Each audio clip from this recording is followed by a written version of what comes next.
I'm afraid our little chat time is over. Wait, you're under arrest. Welcome to MojoPlays, and today we're taking a look at the 10 Resident Evil games we feel deserve a remake. Capcom has been on a roll with remaking the old Resident Evil games. RE2, 3, and 4 have been properly modernized, with tweaks and fixes to the story and level design that not only make them more playable than the originals, but also some of the best in survival horror. Which Resident Evil game do you think deserves a second chance? Did it make our list?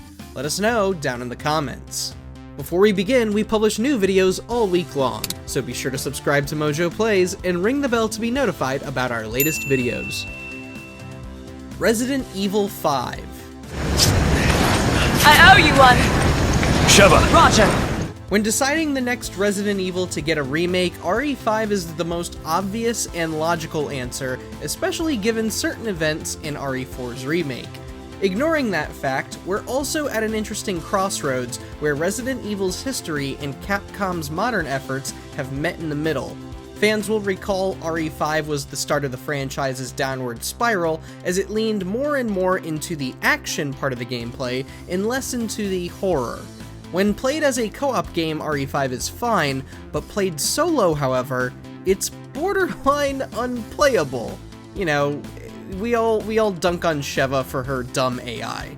Either Capcom completely retcons this entry and makes a completely new RE5, or they commit to righting the wrongs and bring the story we know up to code with the other installments. Resident Evil. Chris is our old partner, you know. Okay, let me handle this. One of the most perplexing aspects in Capcom's plans in keeping Resident Evil up to date is the absence of an RE1 remake. In their defense, perhaps Capcom wishes to retain Mikami's 2002 remake to preserve some portion of Resident Evil's older days. Or maybe it's been in the works for a while and they're just not sure how to get it right quite yet. Whatever the reason, it is still kind of weird that RE1 is still stuck in 2002. Not that that iteration is bad, it's still playable and enjoyable, but when stacked alongside the modern remakes, it is definitely the odd man out. Maybe Capcom will wind up saving that one for last, who knows? Resident Evil Revelations.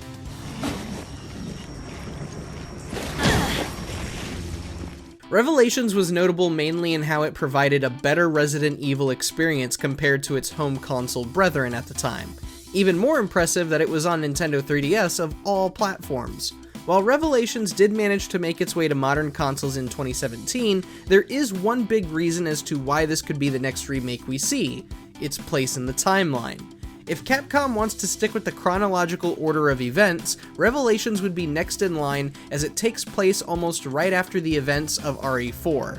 Recycled assets for environments and character models could help make a quick turnaround as RE5 spends some more time in the oven. Of course, if spin-offs aren't a part of Capcom's plans to modernize the franchise, we won't complain on missing out on this one. Resident Evil: The Mercenaries 3D.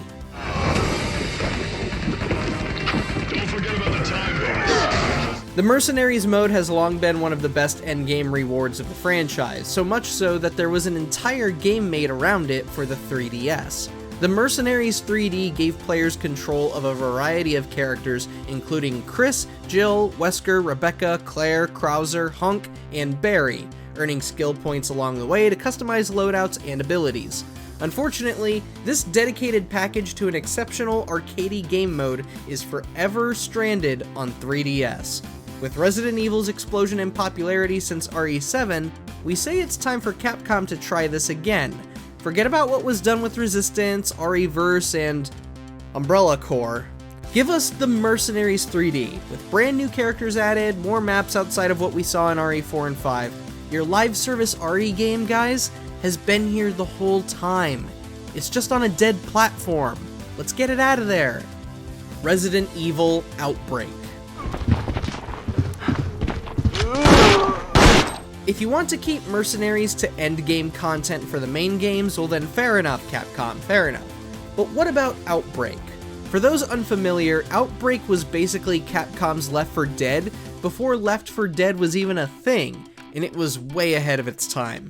Players take control of one of 8 brand spankin' new characters with their own abilities and experience 5 scenarios that come with their own set of levels, enemies, and more. Sadly, the servers for this underrated gem were pulled before online gaming truly took off, with American servers shutting down in 2007 and Japanese servers 4 years after. Resident Evil 6.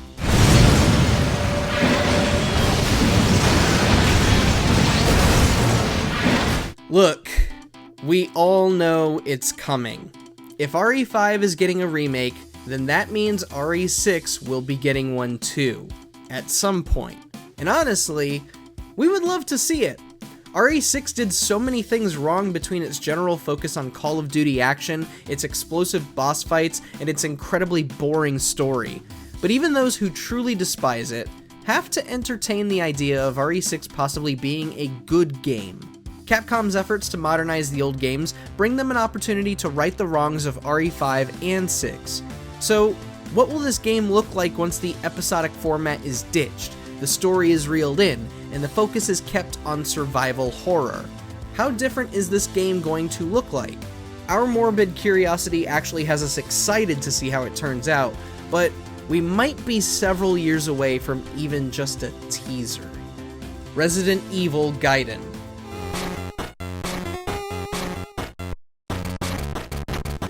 Gaiden is certainly the weirdest game in the entire Resident Evil franchise on account of it being on the Game Boy Color of all platforms. Our confusion, however, mostly stems from the gameplay itself.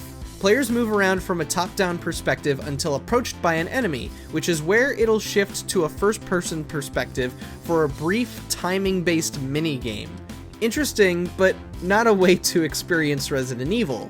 Remaking this would be beneficial simply for how Capcom could turn this often forgotten title into a fully realized version of itself. However, we can understand why they might ignore this one, as many of the game's events are completely ignored by the rest of the franchise. Basically, this is the true runt of the litter for Resident Evil. Resident Evil Operation Raccoon City.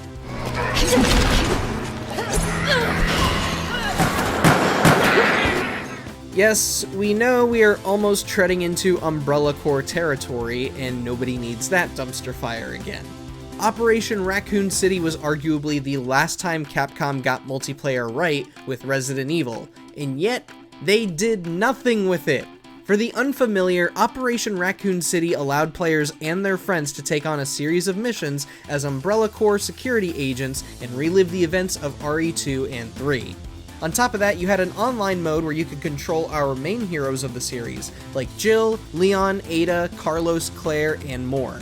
And if you played on Xbox 360, there was the Nemesis mode, where one player hunted down the team as, well, Nemesis. The game sounds like a more expanded version of Resistance, the multiplayer mode for RE3 Remake, and trust us when we say it was miles better than that. Resident Evil 0. Let's cast aside our love for darling Rebecca for just a second. I know it's hard, but we have to for just a second and face the ugly truth about RE0. This game is rough.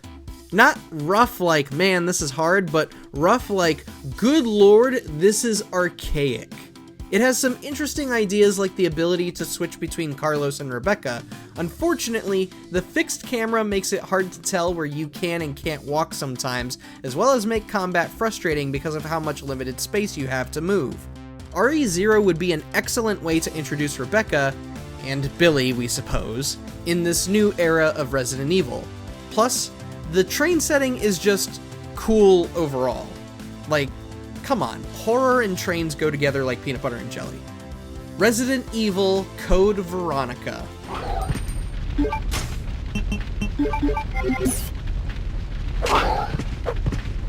The amount of negligence towards Code Veronica is borderline criminal. Longtime Resident Evil fans will remember that Code Veronica was essentially RE3 before RE3 was even conceived. It was just made because they couldn't get RE2 on the Sega Saturn. Some would go so far as to say this was the real RE3 in this case. Regardless of how you feel about this notion, Code Veronica deserves to be remade almost solely because of its place in the timeline.